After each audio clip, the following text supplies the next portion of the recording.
Hello बच्चों, let us read this question. This question says 20% surface sites have absorbed N2. On heating N2, gases evolved from sites and were collected at 0.001 atm and 298 Kelvin in a container of volume 2.46 cm3.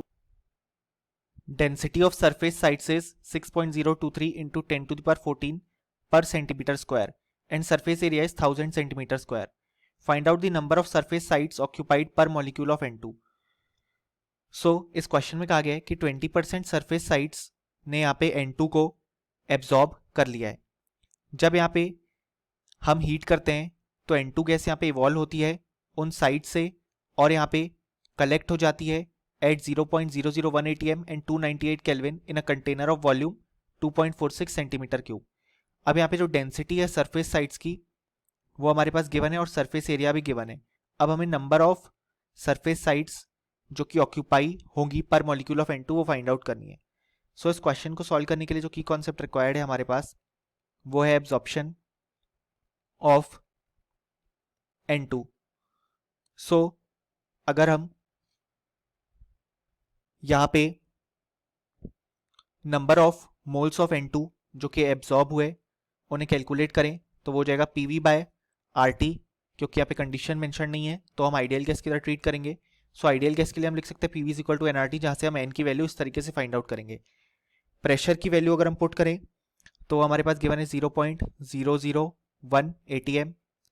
Volume हमारे पास यहाँ पे given है centimetre cube में तो हो जाएगा 2.46 into 10 to the power -3 ताकि ये लीटर में कन्वर्ट हो क्योंकि हम जानते हैं 1 centimetre cube is equal to 1 ml. हमने ml को लीटर में कन्वर्ट किया अपॉन यहाँ पे R की वैल्यू हो जाएगी 0.0821. टेम्परेचर है 298 kelvin.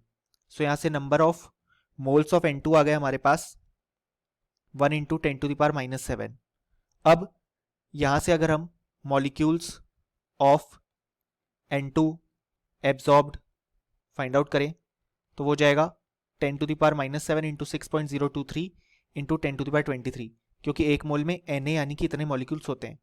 6.023 into 10 to the power 16 molecules हो जाएंगे. अब यहाँ पे हमारे पास जो टोटल सरफेस साइट्स अवेलेबल होंगी वो हो जाएंगी नंबर ऑफ साइट्स पर centimetre square multiplied by the area. हमारे पास जो नंबर ऑफ साइट्स अवेलेबल हैं पर सेंटीमीटर स्क्वायर वो है साइट की डेंसिटी जो हमारे पास गिवन है जिसे हम पुट करेंगे यहाँ पे, और हमारे पास यहाँ पे जो एरिया है वो गिवन है 1000 सेंटीमीटर स्क्वायर. यहाँ पे हमारे पास जो टोटल सरफेस साइट्स आ गई वो हो गई 6.023 इंटू 10 टू द पावर 17. अब यहाँ पे ऐसी सरफेस साइट्स जिसपे यहाँ पे N2 एब्जॉर्ब हुआ है वो है 20% ऑफ द टोटल, यानी कि टोटल का हम 20% ले लेंगे. इसकी वैल्यू आ जाएगी 12.046 इंटू 10 टू द पावर 16. अब यहाँ पे अगर हम नंबर ऑफ साइट्स एब्जॉर्ब्ड पर molecule of N2 find out करें तो वो हो जाएगा हमारे पास यहाँ पे टोटल सरफेस साइट्स जिसपे N2 एब्जॉर्ब हुआ है अपॉन यहाँ पे टोटल नंबर ऑफ मॉलिक्यूल्स, जिससे जब हम यहाँ पे सॉल्व करेंगे तो हमें 2 आंसर मिल जाएगा और ये हमारा final answer. Hope you understood it well. Best of luck.